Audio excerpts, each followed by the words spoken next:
Un étudiant en sciences parti de rien veut changer la face de l'entrepreneuriat en remettant l'humain au cœur du business. Avec Vianney et François, deux développeurs de génie, ils créent Lemlist, un outil de mailing personnalisé et orchestre une croissance à 2 chiffres chaque mois depuis 3 ans.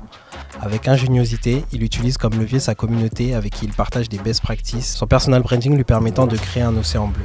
Il prône le fait d'y arriver en ne se basant uniquement sur le client et refuse même 30 millions d'euros, ce qui attisera les foules de l'univers startup. Réussira-t-il à influencer les entrepreneurs de demain ? Très bonne question. Qu'est-ce que tu peux me dire de ces petites intros ? Est-ce que tu valides ? Je valide totalement. Et est-ce que tu peux poursuivre ta vision ? C'était quoi, toi, ta volonté dès le début ? En fait, au tout début de Lemlist, on associait souvent le succès des startups au lever. Et j'avais commencé un petit peu à essayer de lever des fonds dans les premiers mois, quoi. Enfin, on a passé en gros 1 mois où j'ai rencontré beaucoup d'investisseurs et on prenait que des rejets, tu vois, en mode on ne connaît pas, c'est un marché, c'est un océan rouge, jamais vous arriverez à vous implémenter. Et en fait, il y a eu un jour où j'ai reçu un message d'un de nos utilisateurs, parce qu'en parallèle, je onboardais pas mal de personnes sur la bêta. Et le message, il disait franchement, Guillaume, je voulais te remercier parce que grâce à toi, j'ai signé genre premier contrat de 20K. Ce qui est life-changing, tu vois, pour moi. Et je peux enfin recruter quelqu'un pour l'agence, lancer le truc. Et c'est à ce moment-là, en fait, je me suis dit, le seul truc que je veux, c'est réussir à recréer ce sentiment, tu vois. Et là, je me suis dit, en fait, ça passe par quoi ? Ça passe par aider les gens. Et donc, tu as 2 façons de faire. Avant, moi, tu vois, j'avais une agence d'acquisition où j'accompagnais les gens. Donc, c'était du one-to-one. Mais ça, le problème, c'est que c'est pas forcément très scalable parce que ton temps, il est forcément limité. Et donc, je me suis dit, OK, qu'est-ce que je peux mettre en place avec Lemlist pour essayer d'aider un maximum de personnes ? Et en fait, au fil des années et en créant notre communauté, j'ai vu que j'arrivais à toucher de plus en plus de personnes. Et c'est vrai que là, notre vision, elle a commencé à s'affiner de plus en plus pour arriver à notre mission qui est d'aider dans les 3 ou 4 prochaines années plus d'1 million d'entrepreneurs à lancer un business rentable. Moi, ce que je trouve fort, c'est que tu banalises un peu, tu vulgarises l'entrepreneuriat et tu t'aides les gens justement à briser des barrières, à briser des biais cognitifs qu'on a dans notre esprit et en fait, tu permets justement aux gens de se lancer et ça, c'est très fort. Est-ce que tu as eu ce positionnement dès le début où tu as commencé à partager de la valeur avec ta communauté, etc. Parce que tu as créé dès le début une grosse communauté. Comment ça s'est matérialisé ? Comme j'étais tout seul à faire du support, je me suis dit, OK, je vais créer une communauté pour répondre à toutes les questions qui reviennent tout le temps, leur apporter de la valeur sur le produit et rajouter des petits conseils. Et en fait, j'ai vu que les petits conseils que je rajoutais, c'était ce que les gens préféraient, tu vois. Et là, c'est parti de là où je me suis dit, non, en fait, je vais commencer à tester des choses, leur montrer ce que je fais vraiment en toute transparence, tu vois, les échecs, les trucs qui ont marché, les trucs qui ont bien réussi et aider les gens à reproduire mon succès et ce que j'ai fait, tu vois. Et en fait, j'ai vu qu'on créait une connexion qui n'existait pas auparavant et surtout pas en B2B, quoi. Personne n'avait fait ça avant. Et là, en fait, ça a commencé à prendre et après, tu vois, ça a été un peu le cercle vertueux où je me suis dit, ça marche bien, donc je vais continuer de produire du contenu comme ça. Et comment on arrive de ce constat à industrialiser, entre guillemets, un peu justement ton contenu, etc. Parce que là, tu te rends compte que ça marche, que tu apportes de la valeur. Et tu te dis, il faut que j'en fasse plus. Ouais, en fait, le truc, c'est que c'est venu... en fait, au début, c'était dans la communauté. Tout le contenu que je postais, il était vraiment communauté. Et puis après, en parallèle, j'avais écrit des articles que je partageais de temps en temps, tu vois, dans la communauté. Et puis, je me suis dit, en fait, c'est con, tu vois, les articles, c'est bien, mais il y a plein d'autres formats qu'on pourrait faire. Nous, comme on est vraiment sur ce segment de vente, parce qu'on aide les gens à grossir leur business, donc en fait, c'est que de la vente, je suis revenu un petit peu à l'essence même que qu'est-ce que la vente, tu vois. La vente, c'est t'offres une solution à un problème. Donc au final, qu'est-ce que tu fais ? T'aides les gens, tu vois. Aider les gens, pour que les gens puissent accepter ton aide, il faut qu'ils te fassent confiance. Ça passe par quoi ? Ça passe par voir les gens, les visualiser et tout. Et là, à ce moment-là, je me suis dit, OK, je vais prendre mon iPhone, je vais le poser sur un trépied Amazon que j'avais acheté à 15 balles et je vais shooter des vidéos. Je vais juste parler, tu vois. Parler du sujet des mails de prospection comme je peux le faire avec les clients ou comme je peux le faire. Voilà. Et dès qu'il y avait une question dans la communauté où c'était lié à un sujet où je me disais, attends, ça pourrait faire une vidéo, je vais juste me mettre avec mon ordi, la webcam et faire une vidéo. Salut à tous, c'est Guillaume. Et en fait, je me suis rendu compte que là, les commentaires, ils étaient genre ouf en mode, putain, il a trop d'énergie, c'est trop cool, ça m'a donné. Et en fait, je me suis dit, c'est ouf que des gens qui te connaissent pas du tout, en fait, aient directement ce sentiment. Et donc, quand j'ai commencé à faire des vidéos sur des sujets un peu plus complexes, bah là, je me suis dit, OK, on va essayer de recréer un petit peu ce même sentiment qu'il y avait, cette proximité, tu vois, que la vidéo apporte. Day one, la vidéo directement et le fait de se différencier. Du coup, tu as créé ton océan bleu parce que ton produit, les gens rattachaient le produit à toi, à Guillaume. Et forcément, bah, là, on ne peut pas copier Guillaume. Parce que nous, on en parle beaucoup des barrières à l'entrée grâce à la vidéo. En mettant ta personnalité en avant. Tu vois, aujourd'hui, on met plein de termes, tu vois, sur le personal branding, sur tout ça. Tu sais, on essaye de un peu scientifiser tout ça, tu vois. Mais en vrai, si tu regardes, c'est un peu la base de tout business qui existe. Si tu es maltraité en tant que client, si tu as, tu vois, et c'est des choses assez simples, tu vois, tu as plein de gens qui, aujourd'hui, poussent à fond le truc du growth hacking, il faut tout mesurer, être data-driven, on fait des trucs, machin. Mais les gars, repartez, tu vois, genre, vous avez même pas de clients, genre, repartez déjà sur la base de parler à vos clients. Faites des choses simples, en fait. Comprenez le pain, comprenez ce qui va pas, où est-ce que vous pouvez apporter de la valeur, passez du temps avec eux. Et en fait, juste ces choses simples, en fait, ça te permet de créer un lien qui est juste très fort, en fait. Tu vois, tout ça, c'est vraiment de l'émotionnel, quoi. Et l'émotionnel passe évidemment par la vidéo, par le contact, par l'expérience que tu as avec un produit ou un service, tu vois. Ouais, donc tu as utilisé très rapidement la vidéo. Ouais. Et d'ailleurs, tu as pris Erwan en stage très tôt, après la création de Lemlist. Et pourquoi, du coup, tu l'as expliqué un petit peu, pour vraiment avoir cette proximité avec ta communauté. Et est-ce que tu peux me parler justement de cette stratégie? Ouais, en fait, ce qui s'est passé, c'est que j'avais été invité à Austin, au Texas, par la boîte américaine, tu sais, avec qui on avait lancé, parce qu'en fait, ça avait tellement bien marché, qui m'avait dit, bah, on te paye tout frais payé pour que tu viennes et on va te donner plein de conseils pour le growth de Lemlist. Et là-bas, il y a un vidéaste et on fait une vidéo où en fait, la base, ils font une interview, tu vois. Et moi, je vois la qualité du setup. Genre, ils me faisaient une interview pour, on a fait venir un partenaire dans nos bureaux, donc ils voulaient un peu le marketer et tout. Et moi, quand je vois tout le setup et toutes les caméras, je dis, est-ce qu'il y a moyen que je shoote des vidéos, tu vois? Je dis, moi, t'inquiète, hein, j'ai pas besoin, tu me mets juste devant la caméra, je vais parler, tu m'envoies les rushs et je ferai le montage moi-même, tu vois. Et en fait, le mec me dit, d'accord, mais t'as préparé tes scripts? Et je dis, mais quoi? Il me fait, bah, des scripts. Je dis, bah, non, tu sais, moi, je parle devant la caméra, je m'en fous, j'y vais comme ça, tu vois.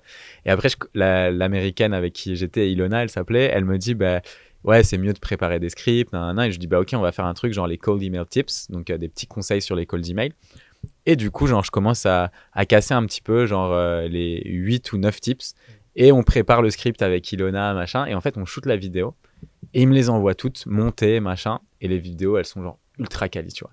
Et là, je me dis, oh, c'est quand même beaucoup mieux que mon iPhone. Et là, je me dis, faut que je trouve quelqu'un en vidéo. Je voulais pas de CV, tu vois, j'étais pas casse-couille en mode traditionnel. Je leur ai juste dit, envoyez-moi genre 2-3 vidéos que vous avez faites, tu vois. Et là, je reçois des trucs, mais ça part dans tous les sens. Et je vois Erwan, candidature, tout ça. Genre super sympa et tout. Et je me dis, bah vas-y, ok, je le fais venir à Station F pour discuter. Et on fait un test vidéo.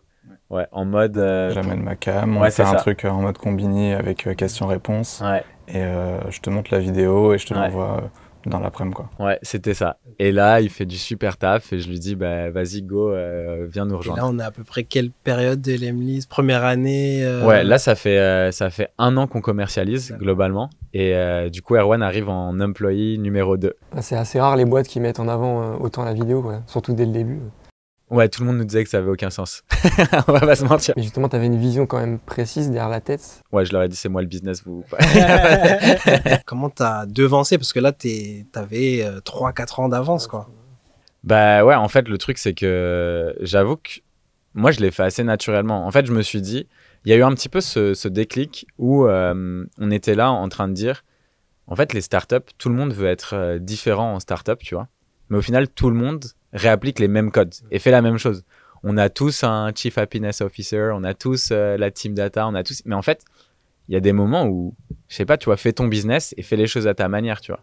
Et en bossant avec Erwan, en fait, je me suis rendu compte qu'on arrivait à créer du contenu vachement quali. Lui, à l'époque, son objectif, c'était de lancer des films, tu vois, et de faire... ça allait toujours, tu vois, sur un objectif long terme. Mais je m'étais dit, bah, tu vois, c'est cool, ça lui fait un peu d'argent. Et après, potentiellement, continuer en freelance.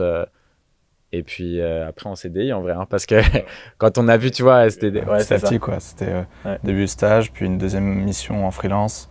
Troisième mission en freelance, et puis au bout d'un moment, bah écoute, c'est ça qui me fait, bon bah, c'est quoi Mais c'était, en fait, ouais, mais c'était même pas la question des preuves, parce que tu vois, pour moi, genre, je lui faisais confiance, c'était juste par rapport à ce qu'il voulait. En gros, ce que je lui disais, en fait, quand je l'ai engagé en freelance, je t'avais dit, je sais pas si tu te souviens, Je t'ai dit, ok, t'as besoin de combien d'argent pour vivre par mois?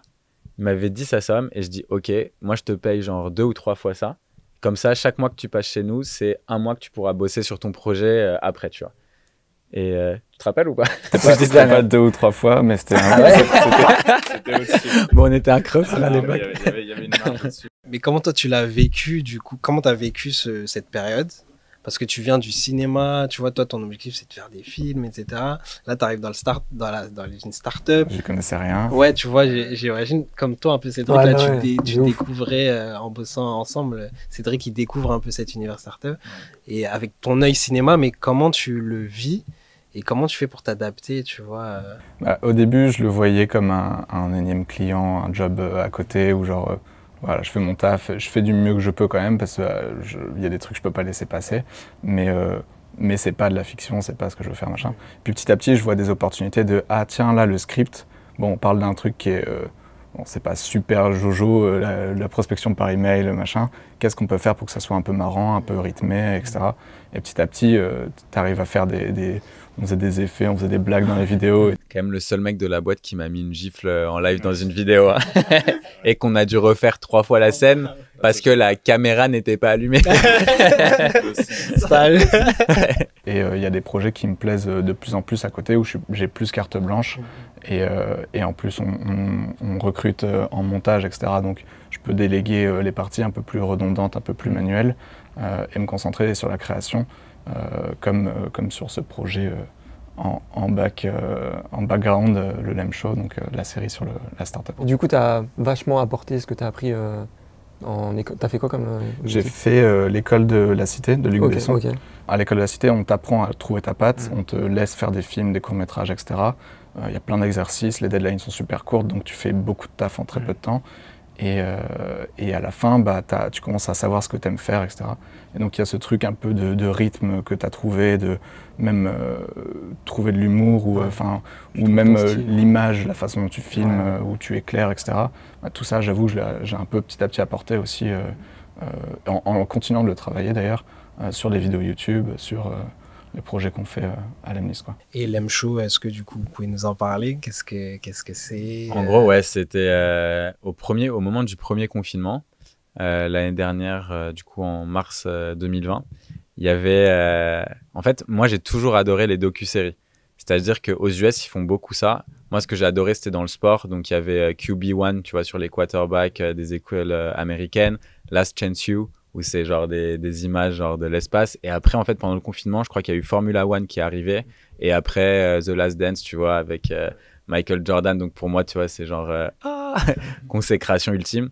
Et là, tu vois, en fait, je me rends compte que dans le contenu qu'on fait, on écrit beaucoup d'articles sur, tu vois, comment on est passé, par exemple, de 0 à 1 million, de 1 à 2 millions, de 2 à 4, etc. Et qu'en fait, ces articles, c'est ceux qui sont les plus likés, les plus partagés. Tu vois, chaque article que je poste, c'est genre des milliers de shares, quoi, tu vois. Et vraiment, ça plaît parce que c'est Startup Story. Donc, c'est les trucs qu'on a mal fait, les difficultés. Et encore, je creuse pas trop dans la partie émotionnelle, la partie founders, toute cette partie-là.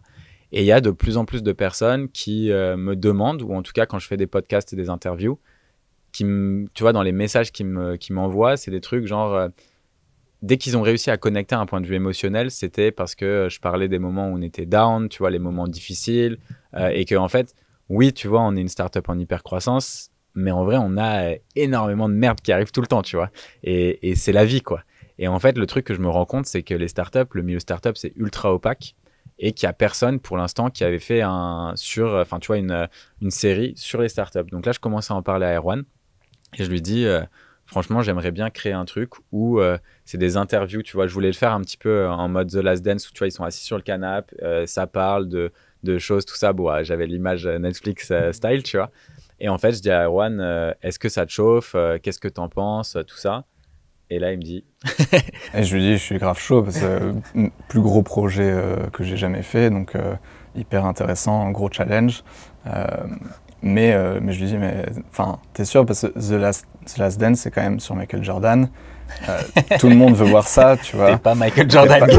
T'es pas Michael Jordan, on n'a pas les images d'archives des matchs, on n'a pas l'action à côté, les retournements de situation, machin.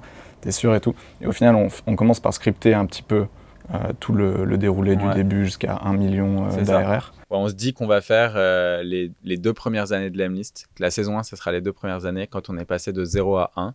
Et après, saison 2, ça sera potentiellement de passer de 1 à 10. Tu vois. Comment vous l'avez fait du coup sans images d'archives? Du coup, on s'est dit d'abord, on va shooter des interviews. On va pas s'amuser à shooter des plans, des b-rolls qu'on n'est pas sûr d'utiliser, qu'on ne saura pas où mettre dans le montage et tout. On fait que les interviews. Je passe des mois à dérusher 30 heures d'interview et du coup la question des illustrations se pose. Et en novembre, donc on recrute Thomas, qui est donc monteur maintenant sur le Lem Show, et pas que monteur au final parce qu'il a apporté beaucoup d'idées justement sur les illustrations. Et il a eu cette idée de illustrer les aventures des 3 cofondateurs en faisant une maquette de la Lune et en les illustrant des petits astronautes qui vivent des aventures au fur et à mesure de ce qui se passe dans les interviews. Donc on est parti comme ça à l'aventure. Avec limite plus de questions que de réponses. Dès le départ, on a besoin d'au moins 500 000 à 1 million d'euros, tu vois. On casse les codes, on fait tout et grâce à la technologie, on va révolutionner les choses. Du coup, tu regrettes pas le milieu du cinéma? Non, parce que je le retrouve ici. Ce qui me fait kiffer, c'est aussi de bosser avec des gens, tu vois, comme Erwan, Thomas, enfin, tu vois, qui font des choses qui ont rien à voir techniquement avec l'Emlist, mais qui au final apportent énormément, tu vois. C'est-à-dire qu'aujourd'hui, tu vois, quand on fait, Erwan, il est moteur de propositions sur plein de trucs. Quand on a fait la vidéo, tu vois, avec pour lancer la chaîne YouTube sur les infopreneurs, c'est Erwan qui avait pensé à tout le film, quoi, tu vois, où genre je suis là avec mon alter ego qui a un gros mégalo, où j'ai les lunettes de soleil, la chemise ouverte, la chaîne en or et tout, tu vois, pour me foutre la gueule un peu des infopreneurs. Tu vois, genre c'est Erwan qui est monté avec le script et tout. De base, je suis assez nature, sans filtre. Et donc forcément, quand on shoot les vidéos, il y a toujours des moments, tu vois, où ça part en couille. Et en fait, eux, ils ont commencé à les mettre dans les vidéos, tu vois. Et ils me demandaient en mode, est-ce qu'on peut y aller? Est-ce qu'on peut... Et en fait, moi, je préfère leur laisser carte blanche. Et bon, il y a des fois où je leur dis, bon, ça c'est un peu chaud, les gars, on va éviter quand même, tu vois. Mais globalement, ils ont quand même grosse liberté, je dirais. Pareil, tu vois, sur l'M Show et tout. Parce qu'en fait, le truc, c'est je leur fais confiance, tu vois. Il n'y a pas de... Au final, si... En fait, je préfère laisser full liberté aux gens, qu'ils arrivent avec quelque chose et puis après on réajuste, plutôt que de devoir, tu vois, cadrer et mettre les gens dans des boîtes et leur dire quoi. Il y a moins de créativité quand tu fais ça, quoi. Ouais, c'est ça. On recrute pas des gens qui veulent faire leur 9h, 5h tous les jours, avoir un set de tâches et le terminer et c'est fini, tu vois. Moi, je veux des gens qui adorent leur métier, tu vois. J'ai envie qu'ils se disent que c'est pas un taf et que c'est plus, tu vois, une passion et qu'ils ont la liberté de faire des choses qu'ils auraient jamais pu tester ailleurs, tu vois. Et je sais que, tu vois, là, la série Lem Show qu'on va lancer, on va tout faire pour avoir un gros distributeur. Et après, potentiellement, tu vois, c'est pour Erwan, tu vois, et Thomas, c'est dans leur portfolio, ils ont une série de 10 épisodes qu'ils ont lancé. Soit ça sera une web série et qu'on produira nous-mêmes et très bien, soit ça aurait été repris par un grand distrib et là, c'est encore plus stylé, quoi. Et c'est des épisodes de combien? De 20 minutes. Ok, donc mis bout à bout. Ouais, ça fait un bon petit film. Ouais. Et c'est quoi la suite pour toi, Guillaume? Là, t'es en train de rester toi-même. Enfin, c'est une force, je trouve. T'exécutes, mais tu restes toi-même à chaque fois. Où tu te vois d'ici 2-3 ans continuer à ce rythme-là, tester des choses. Ouais, je pense que moi, je sais, c'est ce qui me fait le plus kiffer, quoi, dans le business. C'est de tester plein de choses, de voir ce qui fonctionne pas, qu'on double down, tu vois, sur les choses qui fonctionnent. La vidéo, aujourd'hui, je pense qu'on a vraiment une longueur d'avance par rapport à beaucoup de personnes. Et du coup, c'est trop cool, tu vois, parce qu'il y a plein de choses qu'on va tester. Là, on va lancer des nouvelles émissions, on lance un vlog sur la chaîne YouTube. Enfin, il va y avoir trop de trucs qui vont arriver et qui vont être vraiment où je pense qu'on a moyen de faire la différence. Surtout qu'en plus, et c'est ce que je disais à Erwan, tu vois, c'est que nous, on est là sur le long terme. Tu vois, il y a plein de boîtes qui se lancent et après 3 semaines, elles n'ont pas de résultat. Du coup, elles arrêtent, elles se disent non, la vidéo, c'est de la merde. Moi, c'est ce que j'ai dit à Erwan, tu vois, je lui dis, la chaîne YouTube, on va faire de la merde, c'est sûr. Il y aura des trucs, ça sera nul, tu vois, faut juste accepter ça. Et c'est pas grave. Je lui dis, l'important, c'est de le faire, de produire, de shipper, tu vois, donc d'avoir une vidéo qui sort. Et après, les trucs dont on n'est pas fier, au moins, tu vois, ça reste comme motivation pour toujours se dépasser, tu vois. Et je lui dis, la chaîne YouTube, on n'est pas là. Je dis, ma vision sur la chaîne YouTube, par exemple, c'est pas, on fait 6 mois et si on voit que c'est pas les résultats, non, c'est pas ça. C'est on grind dans 2 ans, 3 ans, on est encore là et on va faire la meilleure chaîne sur l'entrepreneuriat au monde, tu vois. Nous, le format là, c'est Blend Creative et justement, on parle de créer son océan bleu. C'est quoi, vous, votre définition chacun de l'océan bleu? Comment on peut créer son océan bleu sur un marché en plus sur le tien de base qui était un océan rouge, quoi. Ouais. Bah en gros, ouais, quand t'as énormément de concurrents, on parle d'un océan rouge, mais en fait, le problème, c'est un petit peu ça, c'est que les gens, quand ils voient un océan rouge, ils se disent, on peut pas lancer de business.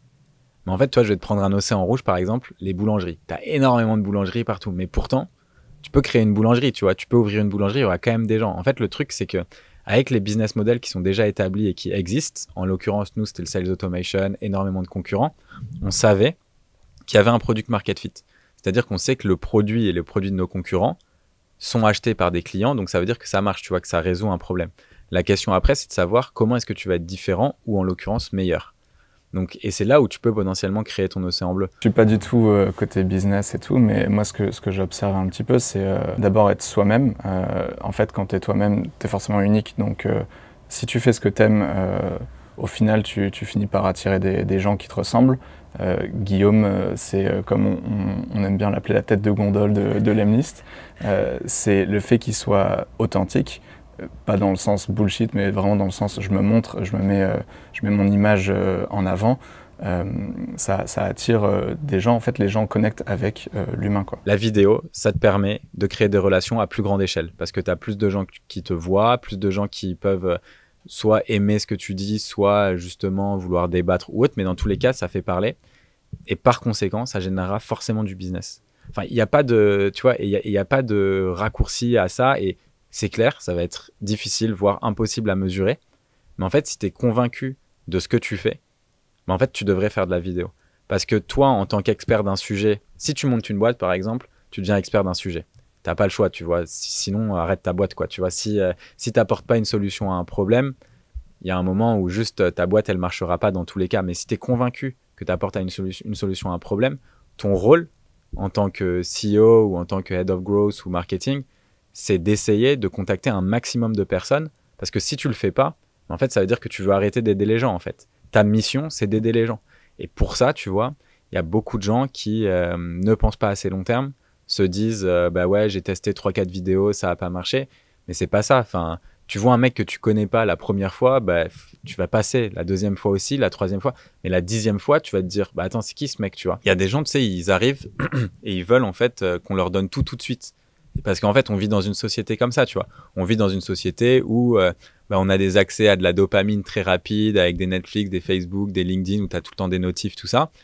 C'est comme ça, tu vois, on veut tout de suite. Mais en fait, la vidéo, c'est le long terme. La vidéo, c'est de la création de relations. Et qu'est-ce que tu dirais aux gens qui disent que c'est peut-être pas pour tout le monde aussi? Parce que nous, on a eu des cas comme ça avec des clients qui disent « Ouais, mais moi, je suis pas Guillaume, je suis pas Grégoire. » Tu vois, qui n'ont pas forcément cette personnalité d'aller au-devant. Je pense qu'il y a beaucoup de gens qui se donnent des excuses, enfin, qui se trouvent des excuses, tu vois.